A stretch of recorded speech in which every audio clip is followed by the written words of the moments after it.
কি হয়েছে মা? সুপ্তির কি হয়েছে? জানি না, দেখ না, সুপ্তির চেঁচামেচি শুনে এখানে আসলাম।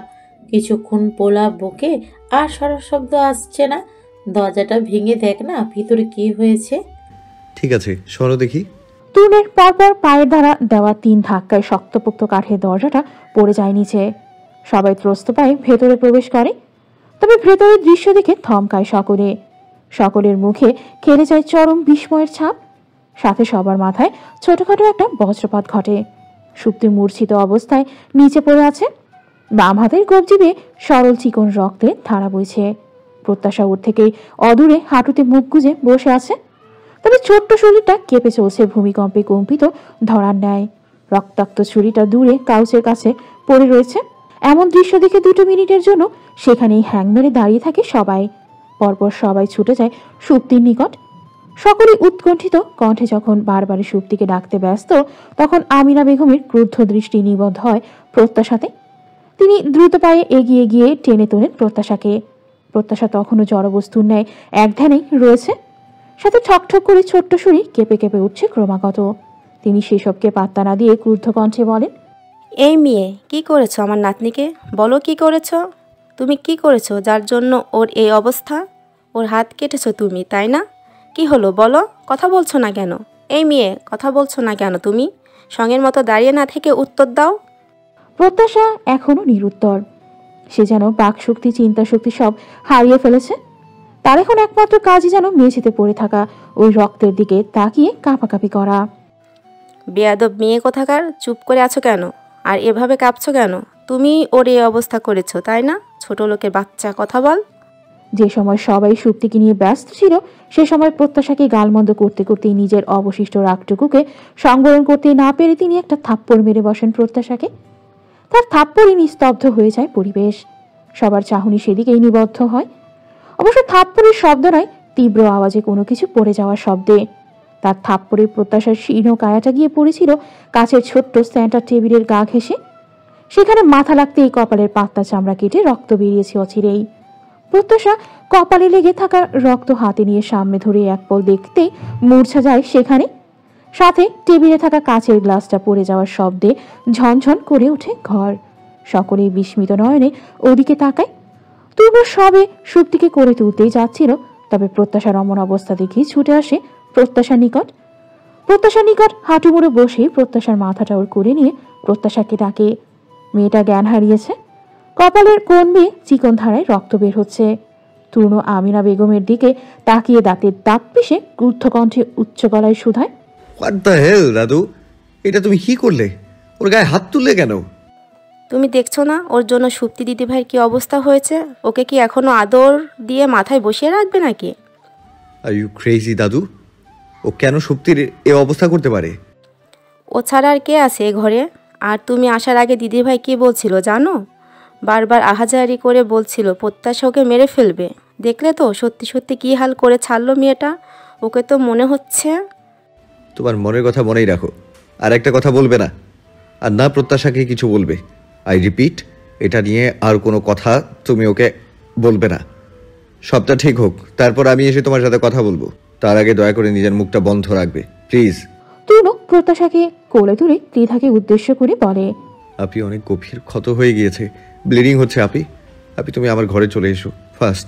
তরুণ নিজের ঘরে এসে আলগোছে প্রত্যাশাকে শুইয়ে দেয়। ত্রিধাও প্রায় ওর পিছু পিছু আসে। ত্রিধা হড়বড় করে বলে, ভাই তুই যা, সপ্তমীকে হসপিটালে নিয়ে যা, আমি প্রত্যাশার খেয়াল রাখছি। সুপ্তিকে হাসপাতালে নেওয়ার দরকার নেই আপি। ওর ক্ষত গভীর নয়, শুধু উপর থেকে চামড়াটা কেটেছে আর উত্তেজনায় বা ভয়ে জ্ঞান হারিয়েছে। তাও কিছু নয় আপি। হাসপাতালে নিলে অযথা ঝামেলা হবে। ওর যে জায়গায় কেটেছে ডাক্তাররা ভাবে সুইসাইড অ্যাটেম্প্ট করতে চাইছিল, তখন আবার পুলিশে রিপোর্ট করাতে বলবে। বুঝতে পারছো? তুমি ডাক্তার রেহমানকে ডেকে নাও, উনি এসে ট্রিট করে দেবে। সাথে প্রত্যাশাকেও। যাও ফার্স্ট কল করো, আর সাথে ফার্স্ট এইড বক্সটাও প্লিজ একটু দিয়ে যাও। তরুণের কথায় মাথা নেড়ে ত্রিধা ফার্স্ট এড বক্সটা তরুণের হাতে দিয়ে ডক্টরকে ফোন করতে চলে যায়। থমথমকে মুখে বাড়ির সকলে দাঁড়িয়ে আছে সুপ্তির ঘরে। শুধু ত্রিধা ছাড়া সে রয়েছে প্রত্যাশার ঘরে। ডক্টর সুপ্তির হাতে ব্যান্ডেজ করেছে। ভদ্রলোক ওদের বাড়ির পারিবারিক ডাক্তার। এরকম সেন্সিটিভ কেসে তাকেই ডাকা হয়েছে। পরপর ঔষধগুলো তূর্ণকে বুঝিয়ে দিয়ে বলে, ক্ষত বেশি গভীর নয়, ঠিক হয়ে যাবে তাড়াতাড়ি। তবে এবার থেকে খেয়াল রাখবে যাতে ওরকম সেন্সিটিভ জায়গায় না কাটে। ভাগ্য ভালো যে শিরাটা কাটেনি, শিরা কাটলে কিন্তু ক্ষতি হতে পারত। Yes uncle. ঠিক আছে, আমি ওষুধ লিখে দিয়েছি, সেগুলো নিয়মিত খাওয়ার। আশা করছি 10-15 দিনের মধ্যে ক্ষত ঠিক হয়ে যাবে। Okay uncle. আচ্ছা, ওর জ্ঞান ফিরবে কখন? ভয়ে আমার ব্যথায় জ্ঞান হারিয়েছিল। চিন্তার দরকার নেই, জ্ঞান হারানোর অলরেডি আধ ঘন্টা হয়ে গেছে। আশা করা যায় আর 8-10 মিনিটের মধ্যেই জ্ঞান ফিরবে। ওকে, আপনি আমার সাথে আসুন তাহলে, আরও একজনের ট্রিটমেন্ট করতে হবে। আর কার কি হয়েছে? মাথায় আঘাত পেয়েছে। আপনি আসুন আমার সাথে। তূর্ণ ডক্টরকে নিয়ে নিজের ঘরের দিকে রওনা দেয়। তবে প্রত্যাশাকে নিয়ে তূর্ণের এই চিন্তা পছন্দ হয় না আমিনা বেগমের। যেমন বোনের চেয়ে বউয়ের প্রতি দরদ বেশি দেখাচ্ছে যে আমিনা বেগম ওর যাওয়ার পানে ক্রুদ্ধ দৃষ্টিতে তাকিয়ে থাকেন ক্ষণকাল। তূর্ণ প্রত্যাশার মাথায় সাময়িক ব্যান্ডেজ করে দিয়েছিল। ডক্টর আবার ট্রিটমেন্ট করে ওর মাথায় ব্যান্ডেজ করে দিয়েছে। ত্রিধা প্রত্যাশার শিওরে বসে। তূর্ণ মাথা নিচু করে এক হাত বগল দাপা করে অন্য হাত গালে ঠেকিয়ে দাঁড়িয়ে আছে, যেমন গভীর মনোযোগে কিছু ভাবছে সে। সহসা এসে জিজ্ঞেস করে, আচ্ছা আঙ্কেল, হিমোফোবিয়ার সিমটমস কি? ডক্টর একটু অবাক হয়ে জিজ্ঞেস করে, হিমোফোবিয়া কার হয়েছে? আপনি সিমটমসগুলো বলুন প্লিজ। হিমোফোবিয়া মানেই রক্তভিত। রক্ত দেখলে অসম্ভব ভয় পায় ব্যক্তি। স্বাভাবিক আচরণ যেমন হাত পা কাঁপাকাঁপি, শরীর ঝাঁকুনি দেওয়া, জ্ঞান হারানো, এসবই। রক্ত সম্পর্কে তাদের মনে অসম্ভব রকমের ভীত থাকে। রক্ত মানেই তাদের কাছে ক্রাশ। বুঝেছি ডক্টর, আই থিঙ্ক ওর হিমোফোবিয়া রয়েছে। প্রত্যাশার দিকে তাকিয়ে বলে তূর্ণ। ডক্টরও প্রত্যাশার দিকে তাকায়। ভাইয়ের কথা শুনে চরম অবাক হয় ত্রিধা। সে কিছুটা বিস্ময় নিয়ে শুধায়, তুই এ কথা বলছিস কেন? বিয়ের পরদিন ওর হাত কেটে গিয়েছিল। হাতের দিকে শুধু এক দৃষ্টিতে তাকিয়েছিল। যতক্ষণ রক্ত দেখেছে ততক্ষণ অস্বাভাবিক আচরণ করেছে। আর আজ আবার এই ঘরে তুমি খেয়াল করেছিলে, ছুরিতে মাখানো রক্তের দিকে চেয়েছিল, কাঁপছিল। এত কিছু হয়ে গেল অথচ ওর মাঝে কথা ছিল না। এসব থেকেই আমি ধারণা করলাম এটা কি হতে পারে আঙ্কেল। বলো কি হতে পারে? আচ্ছা, তোমার কি মনে হয় এটা কি জন্মগত নাকি রিসাল্ট কোনো ঘটনা প্রেক্ষিতে জন্ম নেওয়া? নো, জন্মগত নয়। আমার মনে হয় রিসেন্ট ঘটনার প্রেক্ষিতে। আর আঙ্কেল, ওর ছোটবেলা থেকে মনে হয় এনজাইটি জাতীয় কিছু সমস্যা রয়েছে। এটার সাথে ওটার কি লিঙ্ক থাকতে পারে? হ্যাঁ, অবভিয়াসলি থাকতে পারে। যাদের উদ্বেগ জনিত সমস্যা রয়েছে তাদের মধ্যেও ভিত্তিটা থাকে, একটু বেশি থাকে। সবসময় যখন কোনো আঞ্চলিক কোনো পরিস্থিতি যেটা তাদের মনে অসম্ভব ভিত্তির সৃষ্টি করে, সেটা তাদের মনে অনেক সময় একটা এরাস হিসেবে থাকতে পারে। আমার মনে হয় ওর ক্ষেপেও এটা রয়েছে। অতিরিক্ত ব্লিডিং বা অন্য কোনো কারণের রক্তের মনে হয় ভয়ের সৃষ্টি করে। সেখান থেকেই হিমোফোবিয়া এসেছে। এটা কিওর হবে কিভাবে? যদি ভয়ের কারণে জানা থাকে তবে ট্রিটমেন্ট সুবিধা হবে। আমি সাজেস্ট তুমি ওকে কোনো ভালো সাইকোলজিস্টের কাছে নিয়ে যাও, তাহলে তাড়াতাড়ি কিউর হবে। ঠিক আছে আঙ্কেল। তুমি তো ঢাকায় থাকো তাই না? দাঁড়াও, আমার পরিচিত একজন রয়েছে, ডাক্তার নিকিতা ভট্টাচার্য। আমি তোমাকে ওনার ঠিকানা দিচ্ছি।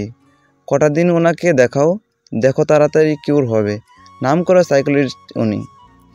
তূর্ণ একটু ভাবে, অতঃপর বলে, ওকে আঙ্কেল, দিন। ডক্টর তূর্ণকে ঠিকানাটা দিলেই তূর্ণ কিছুক্ষণ শূন্য দৃষ্টিতে ওটার দিকে তাকিয়ে থাকে। প্রত্যাশাকে কি ঢাকায় নিয়ে যাওয়া ঠিক হবে? তাও এই সময়, যে সময়টায় ওর নিজেকেই পদে পদে বিপদের সম্মুখীন হতে হবে। মেয়েটা কি ঠিক থাকবে সেখানে, নাকি আবার নতুন কোনো ট্রমার সম্মুখীন হতে হবে ওকে? সন্ধ্যার পূর্ব মুহূর্ত চলছে এখন। আয়োজন করে প্রকৃতি এ ধারায় সন্ধ্যা নামাতে মত্ত। পশ্চিমা আকাশে লাল নীলিমার আনাগোনা, সূর্য ডুবো ডুবো ভাব। অহর্নিশ পাখির ডাকাডাকির আওয়াজ পাওয়া যাচ্ছে। বোধ করি বাড়ির পেছনের দিকের আঙিনায় বড় প্রজাতির কোনো গাছে পাখির দলেরা বাসা বেঁধেছে। সন্ধ্যাবেলা নিড়ে ফেরার সময় আর প্রভাতে উষা ওঠার প্রাক্কালে আজকাল তাদের কিচিরমিচির ডাকাডাকির আওয়াজ পাওয়া যায় ভীষণ। এই যেমন এখন তাদের নিরে ফেরার সময় হয়েছে, আর কিচিরমিচির হাঁক ডাকে তারা নিরে ফিরছে। তাদের এই কিচিরমিচির ডাক ছাড়া আনান ভিড়া এখন নিস্তব্ধ। নিস্তব্ধতায় মুড়ে আছে বাড়ির প্রতিটি কোণা আঙিনা। শেষ দুপুরে বাড়িতে অমন একটা ঘটনা ঘটার পর হইচই হয়েছিল খুব। এখন সবকিছু নিস্তব্ধ, যে যার মতো কাজ করে চলেছে।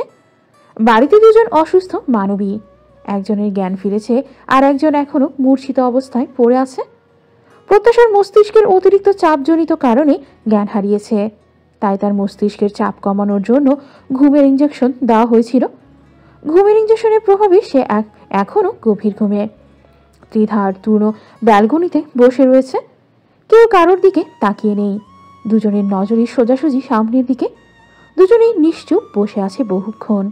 এবারে ত্রিধা মুখ খোলে, হতাশ কণ্ঠে বলে, আচ্ছা, মেয়েটার এই অবস্থা আমার জন্যই হয়েছে। কেন যে নিজের জীবনের সাথে ওদের জড়াতে গিয়েছিলাম। আমার জন্য দুটো তাজা প্রাণ নষ্ট হলো, আর একটা প্রাণ থেকেও যেন আস্তে আস্তে নষ্ট হচ্ছে। এতে তোমার কোনো দোষ নেই আপি, এটা ওদের ডেস্টিনি। তুমি তো বলেছিলে আমাদের পুরো লাইফটাই ডেস্টিনি নির্ভর। আমি যদি ওদের সাথে না জড়াতাম তাহলে এসব কখনোই হতো না। আপি, তোমার যদি ওনাদের মৃত্যুর জন্য নিজেকে দায়ী মনে হয়, তবে এটা শুনে রাখো, এর জন্য তোমার কোনো দায় নেই। হ্যাঁ, তাদের মৃত্যুর সাথে তোমার একটা লিঙ্ক আছে, কিন্তু তোমাকে বাঁচাতে গিয়ে ওনারা মারা যায়নি।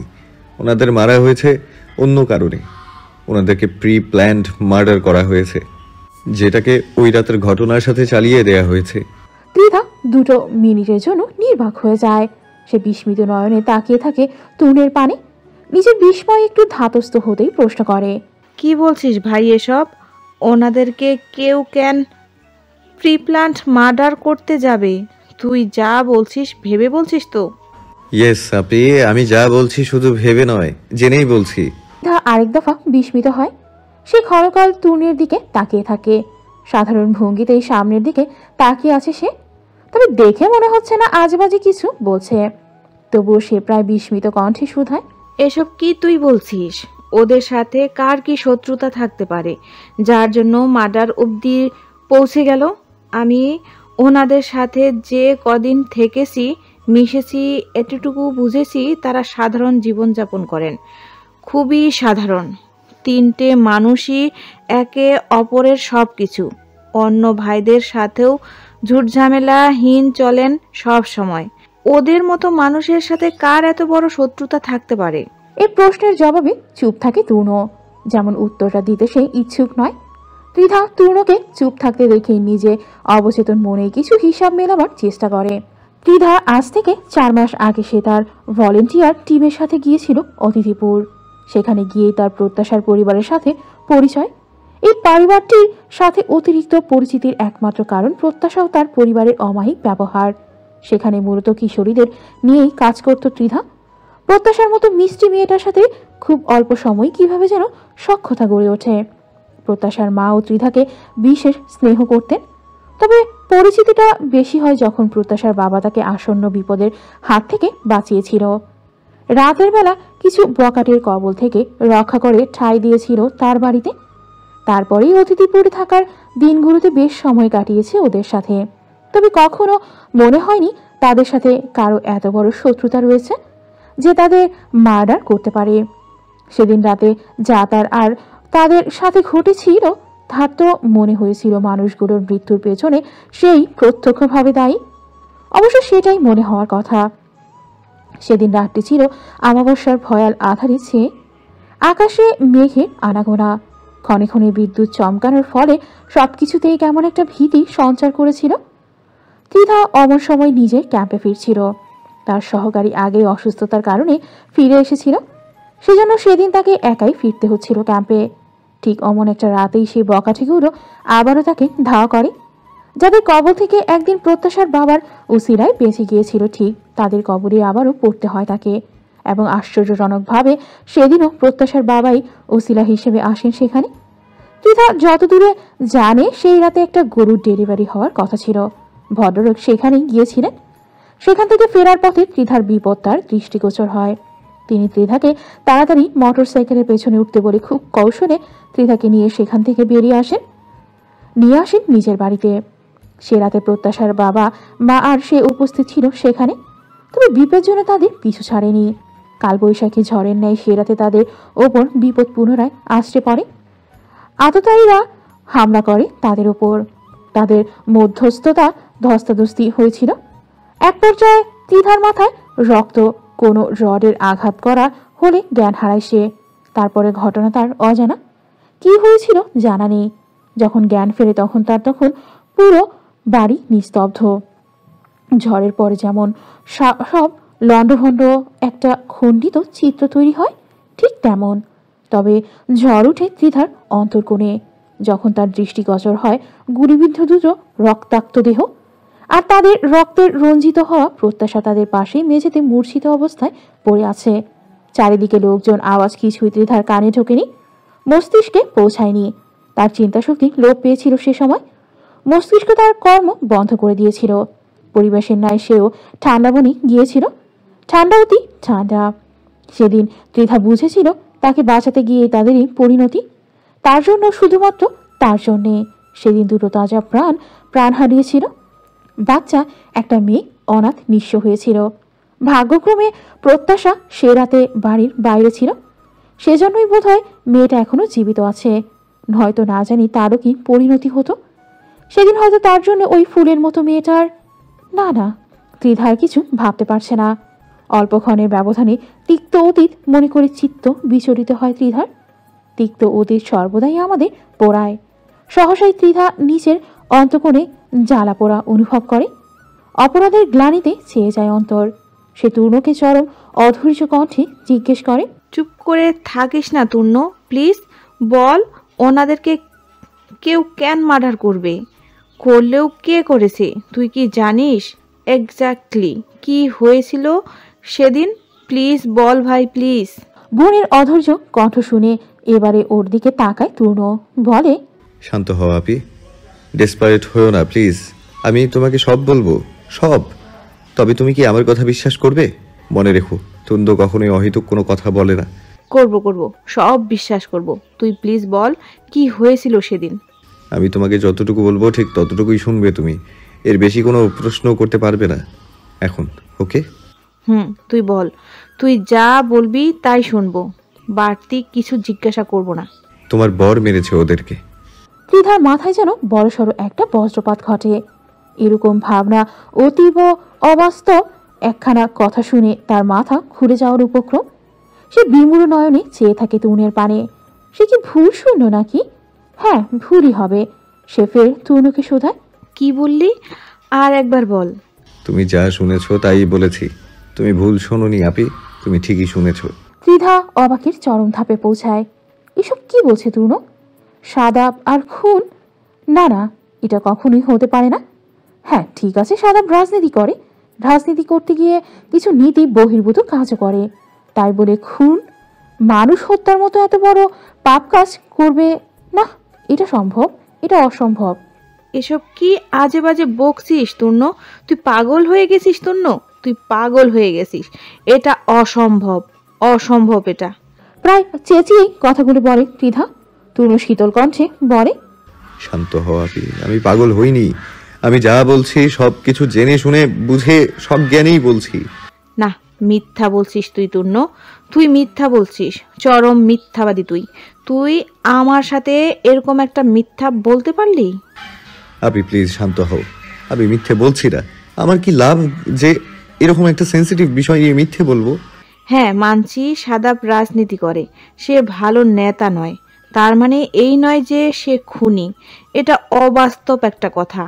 আর প্রত্যাশার মা বাবার সাথে ওর কি শত্রুতা থাকতে যাবে যে ওনাদেরকে মারবে? আর তুই যে কথাটা বলছিস, কিসের ভিত্তিতে এত বড় একটা এলিগেশন আনছিস ওর উপর? তুই কি প্রমাণ আছে তোর কাছে? সেটাই তো খুঁজছি। তার মানে তুই প্রমাণ ছাড়াই একটা কথা বলে দিলি? আর তুই খুঁজবি মানে কি? তুই কি পুলিশ যে খুনের তদন্ত তুই করবি? ত্রিধার প্রশ্নে তূর্ণ আলগোছে একটু অথর বাকি একটুখানি হাসে। বলে, না, আমি পুলিশ কিছুই নই আপি। তাহলে তুই তদন্ত করবি কেন? আমি নয়, তদন্ত পুলিশই করবে। আমি সেটাই বলতে চেয়েছি। ও খুন করেনি। শক্ত কণ্ঠে বলে ত্রিধা। তরুণ অমনভাবেই বলে, শুধু খুন নয়, সে আরো অনেক কিছুই করেছে। কি করছে ও? এখনো সময় আসেনি আপনি, যখন সময় আসবে তখন ঠিকই জানতে পারবে। আর তোমার বরের ব্যাপারে যা বললাম সব ঠিকই বললাম। তুমি ওনার থেকে যথাসম্ভব ডিস্টেন্স রাখার চেষ্টা করবে।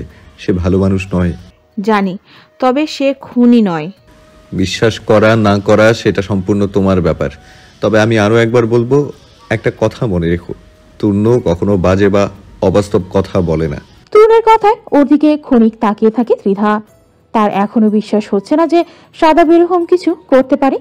আর যদি কিছু করেও থাকে সেটা তরুণের জানার কথা নয়। সেদিন রাত কি হয়েছিল তার সাথে সে কথা তো সে কাউকে বলেনি। প্রত্যাশার মা বাবা তার জন্যই মারা গিয়েছে, এমন কথাই সে তরুণকে ওদের বিয়ের দিন বলেছিল, যাতে তরুণ বিয়েতে রাজি হয়।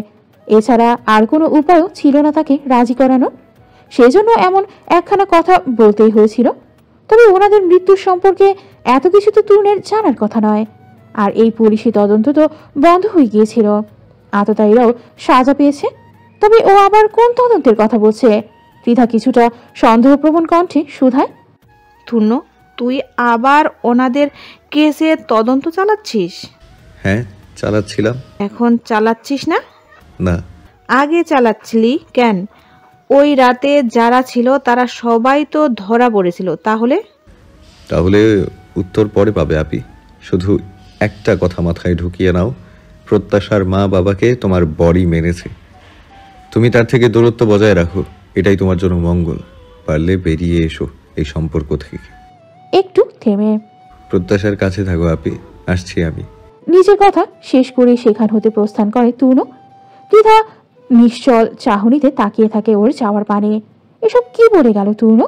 আদৌ কি এটা সত্যি নাকি তরুণের ভ্রম?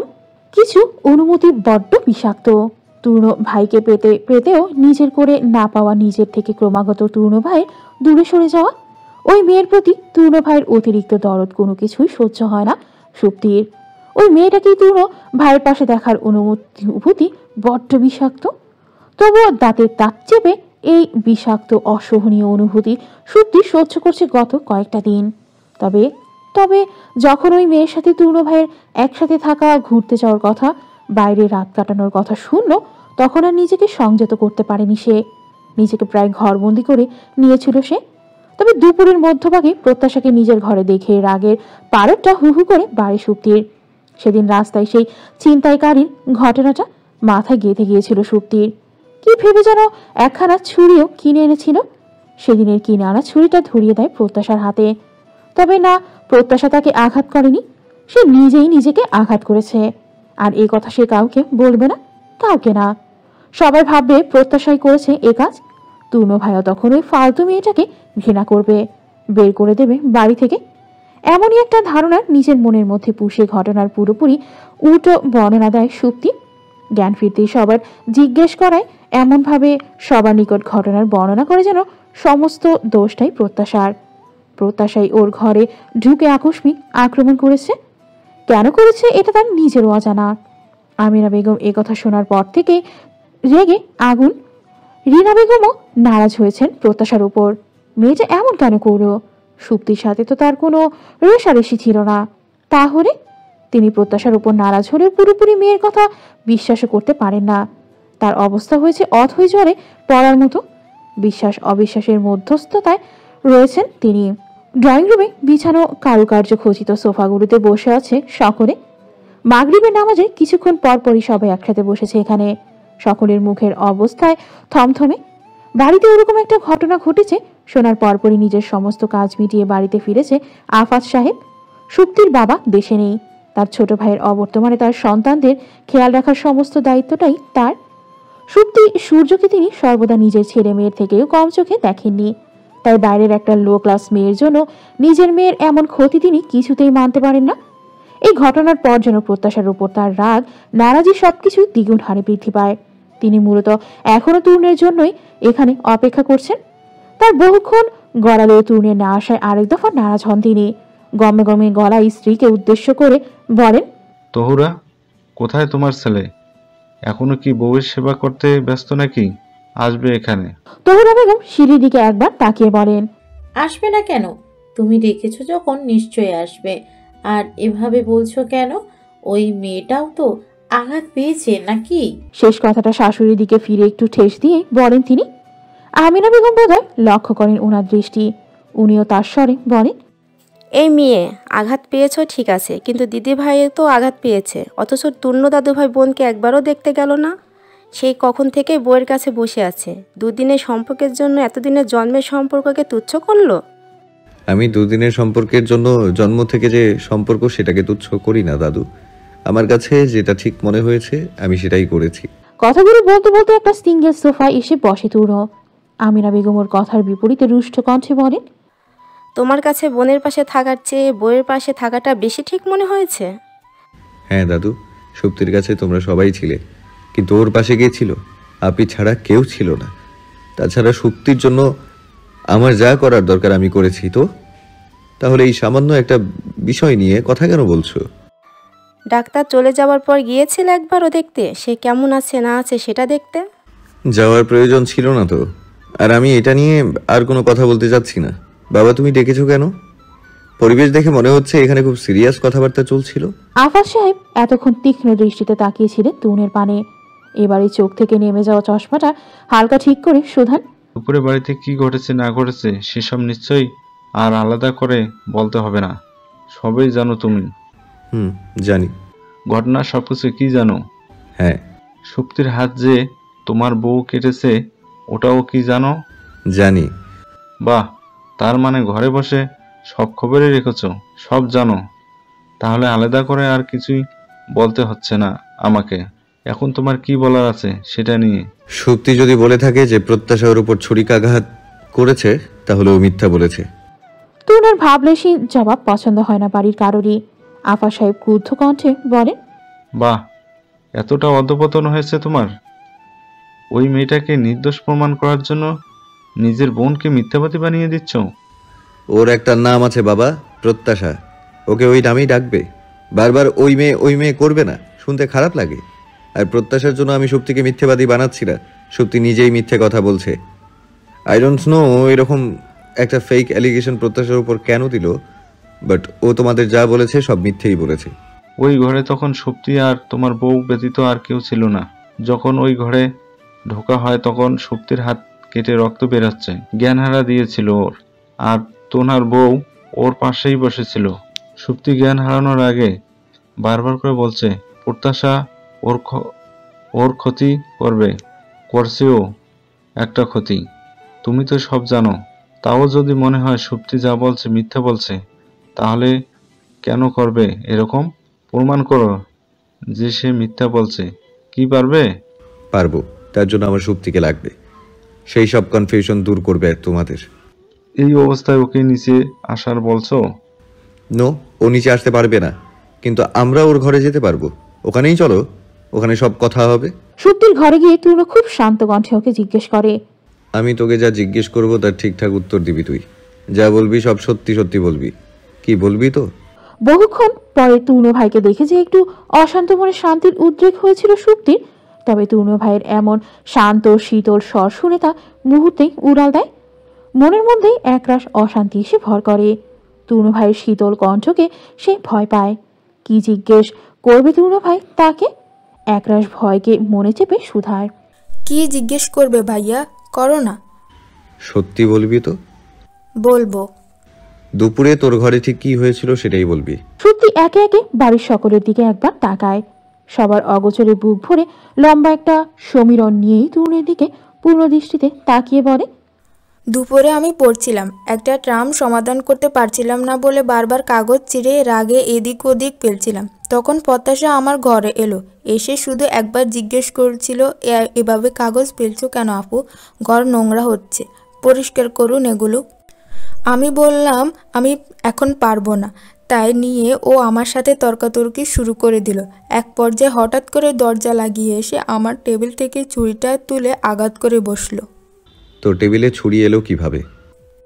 ওটা আমি আর্টিফিশিয়াল ফ্লাওয়ার বানাবো তাই নিয়ে এসেছিলাম, মাঝে মাঝে লাগে এগুলো। তার মানে তুই বলতে চাইছিস প্রত্যাশা তোর ঘরে তোকে দিয়ে কাগজ পরিষ্কার করাবে বলে এসেছিল? জানি না ও কি করতে এসেছিল, তবে ও এসে এই কথা তুলেছিল। আর তুই খাতায় কিসের টার্ম পারছিলি না তাই ছিঁড়ে ছিঁড়ে ফেলছিলি? Higher math. মিথ্যে কথা। শীতল কণ্ঠ গরম হয় টুনের আকস্মিক হুঙ্কারে অল্প বিস্তর কেঁপে ওঠে সুপ্তি, তবুও নিজেকে সামনে বলে, না ভাইয়া, আমি সত্যি। একদম চুপ সুপ্তি, আর একটাও মিথ্যে কথা বলবি না। আর যদি একটাও মিথ্যে কথা বলিস তাহলে ঠাটি একটা দুটা থাপ্পড় মারতে ভুলবো না আমি, মনে রাখিস সেটা।